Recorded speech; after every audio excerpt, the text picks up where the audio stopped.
నమస్తే, welcome to our channel. నేను సౌజన్య. తెలంగాణలో ఎలక్షన్స్ అయిన తర్వాత రిజల్ట్స్ వచ్చేటువంటి కొద్ది రోజుల ముందు సచివాలయంలో ఫైల్స్ ఏ విధంగా దగ్ధమైపోయాయి, ఎలా మిస్ అయిపోయాయో అని అందరం చూసాం. అండ్ ఫర్నిచర్ అనేటువంటి పేరు పెట్టుకుని కూడా ఎంతమంది ఫైల్స్ వాళ్ళు తీసుకెళ్ళిపోయారో కూడా మనం చూసాము. బట్ ఆల్రెడీ ఒకసారి జరిగింది కాబట్టి తెలంగాణ ఎన్నికల సమయంలో, సో ఇప్పుడు ఆంధ్రాకు సంబంధించి రిజల్ట్స్ రాబోతున్నాయి కాబట్టి ఇక్కడ ఉన్నటువంటి అధికారులు ముందు జాగ్రత్త చర్యగా 3వ తారీఖున మంత్రులకు సంబంధించిన ఛాంబర్లు, పేస్టులకు సంబంధించి తాళాలు వేసి అధికారులు స్వాధీనం చేసుకుంటారు అవన్నీ కూడా అని చెప్పి వార్తలు వస్తున్నాయి. మరి ఇది ఇప్పుడున్నటువంటి ప్రభుత్వానికి మంచి షాక్ అని అంటున్నారు. మరి అంశానికి సంబంధించి వారి విశ్లేషణని మనతో పంచుకోవడానికి ఈరోజు మనతో పాటు ఉన్నారు సీనియర్ పొలిటికల్ అనలిస్ట్ రాజేష్ అప్పసాన్ గారు ఉన్నారు. వారితో మాట్లాడదాం. నమస్తే అండి. ఆల్రెడీ తెలంగాణ ఎన్నికల సమయంలో 2023లో ఏం జరిగిందో చూసాం ప్రభుత్వ ఫైల్స్కి సంబంధించి. సో అలా జరిగింది కాబట్టి ఇది ముందు జాగ్రత్త చర్యతో ఆంధ్రప్రదేశ్లో ఉన్నటువంటి అధికారులందరూ కూడా సచివాలయంలో ఉన్నటువంటి ఈ మంత్రుల పేషీలు కావచ్చు, ఛాంబర్లు కావచ్చు, వాటికి జూన్ 3వ తారీఖునే తాళాలు వేసి వాళ్ళ ఆధీనంలో పెట్టుకుంటారు అని తెలుస్తుంది. సో దీనికి సంబంధించి చూస్తే ఇప్పుడున్నటువంటి ప్రభుత్వానికి గట్టి షాక్ లాగే అనిపిస్తుంది అని అంటున్నారు. దీని గురించి మీ అభిప్రాయం ఏంటి?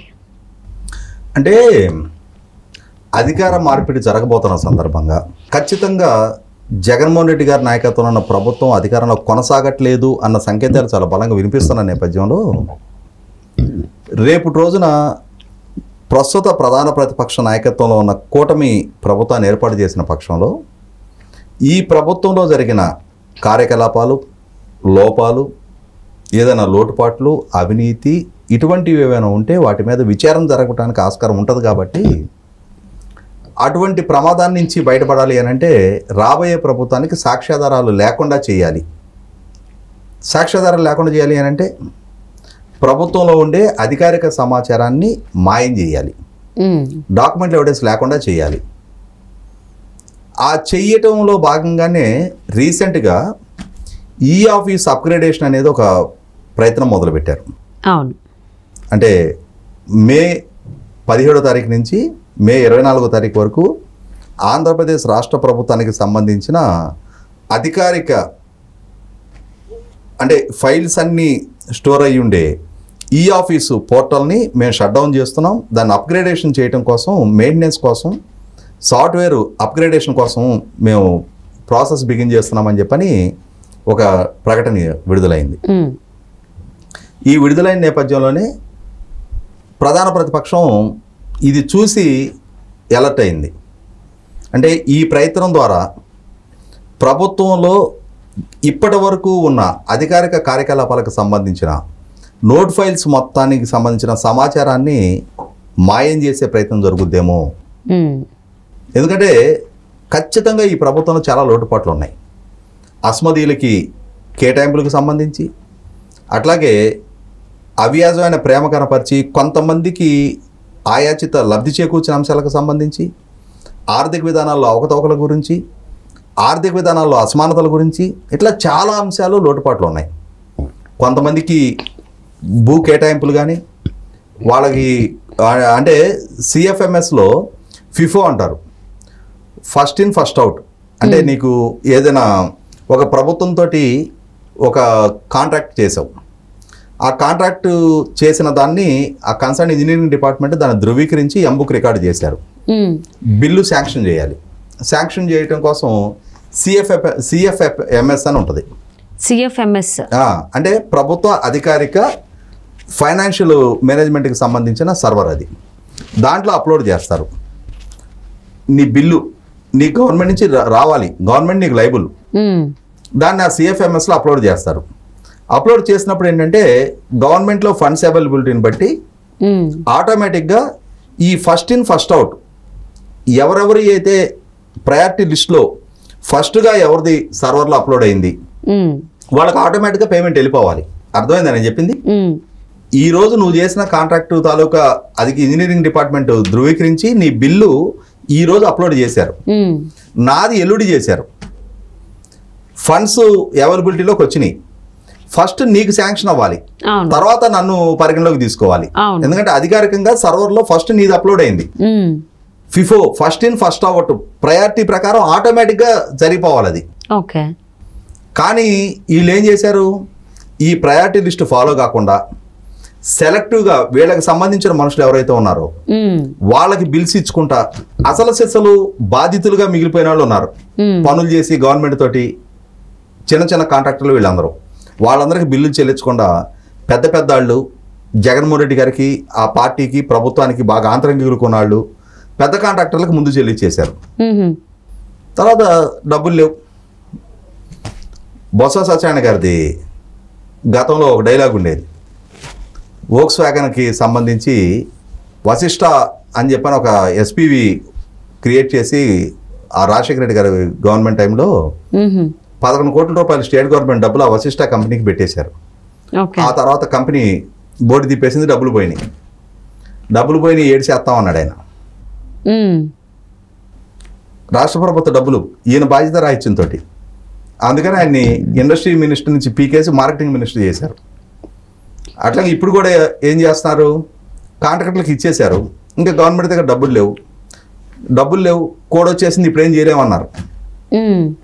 ఆ చిన్న చిన్న కాంట్రాక్టర్ల ఆలో లక్షణాన్ని అఘోరిస్తూ ఉన్నారు. ఈ సమాచారం మొత్తం అధికారిక వెబ్సైట్లో ఉంటుంది. అందుకోసం అని చెప్పని రాబోయే ప్రభుత్వానికి ఈ ప్రూఫ్స్ దొరకకూడదని చెప్పని దీన్ని సాఫ్ట్వేర్ అప్గ్రేడేషన్ అని చెప్పని ఒక ప్రక్రియ మొదలుపెట్టే ప్రయత్నం చేస్తే ప్రతిపక్షం ఎలక్షన్ కమిషన్ కంప్లైంట్ చేస్తే ఎలక్షన్ కమిషను ఈ పనులు ఇప్పుడు ఏం పెట్టుకోవడానికి లేదు, వచ్చే ప్రభుత్వం చూసుకుంటుంది, అది అప్గ్రేడేషన్ చేయాల్సి ఉంటే వాళ్ళు చూసుకుంటారు, మీరేం దాని జోలికి వెళ్ళొద్దని ఆదేశాలు ఇచ్చింది. అవును. ఇక ఇప్పుడు ఇంకోటి ఏంటి, సెక్రటేరియట్ సచివాలయంలో మంత్రులకు సంబంధించిన ఛాంబర్స్ ఉంటాయి, పేషీ అంటారు దాన్ని. వాళ్ళ పేషీల్లో వాళ్ళకి సంబంధించిన విభాగాలకు సంబంధించిన కీలకమైన ఫైల్స్ అన్నీ ఉంటాయి. తర్వాత జనరల్ అడ్మినిస్ట్రేషన్ డిపార్ట్మెంట్ వాళ్ళు ఇప్పుడు ఆదేశాలు ఇచ్చారు, ఇక్కడ నుంచి సచివాలయం నుంచి ఏ ఫైల్స్ కానీ ఏ ఫర్నిచర్ కానీ బయటికి తీసుకెళ్ళడానికి వీల్లేదు. ఎందుకంటే 4 రోజుల్లో కౌంటింగ్ వచ్చింది. కౌంటింగ్ తర్వాత కొత్తగా పదవి బాధ్యతలు చేపట్టబోయే ప్రభుత్వానికి దీన్ని యాస్టీజ్గా క్యారీ ఫార్వర్డ్ చేసి అప్పచెప్పాల్సిన బాధ్యత జనరల్ అడ్మినిస్ట్రేషన్ డిపార్ట్మెంట్ది. కాబట్టి తెలంగాణలో చూసాం, 3వ తారీఖు రోజు కౌంటింగ్ అయితే 4వ తారీఖు రోజు సాయంత్రం కేసీఆర్ గారు ఓడిపోయారు, కాంగ్రెస్ ప్రభుత్వం రాబోతుందని వార్తలు బయటికి రాగానే ఎస్ఐబి కార్యాలయం మొత్తం అంటే టెలిఫోన్ ట్యాపింగ్కి పాల్పడ్డా ఆ విభాగం మొత్తం ఆ సిస్టమ్స్ అన్నీ హార్డ్ డిస్క్లన్నీ బగలగొట్టేసి సీసీ కెమెరాలంతా ధ్వంసం చేసి దాంట్లో ఉన్న డేటా మొత్తాన్ని నాశనం చేసింది తీరు చూసాం. కాబట్టి ఈ జగన్మోహన్ రెడ్డి గారి ప్రభుత్వ హయాంలో అటువంటి అకృత్యాలో, అరాచకాలో, అవినీతో ఏదేనికైనా సరే పాల్పడ్డా ఆ మూలాలు లేకుండా చెరిపేసే ప్రయత్నం జరుగుద్దని చెప్పని సెక్రటేరియట్ నుంచి బయటికి వెళ్ళే వాహనాలు కూడా తనిఖీ చేయండి, ఏదైనా వాహనాల్లో తరలించుకెళ్తున్నారేమో ఫైల్స్ లాంటివి ఏమన్నా అని చెప్పని ఆదేశాలు ఇచ్చారు. 3వ తారీఖు రోజు మేము పేషీలన్నీ లాక్ చేసేసుకుంటాం, మా హ్యాండ్ ఓవర్ చేసేసుకుంటాం, ఇంకా మీరు ఈ పేషీ నుంచి ఏమీ తరలించుకెళ్ళడానికి వీల్లేదని చెప్పని ఆదేశాలు ఇచ్చారు.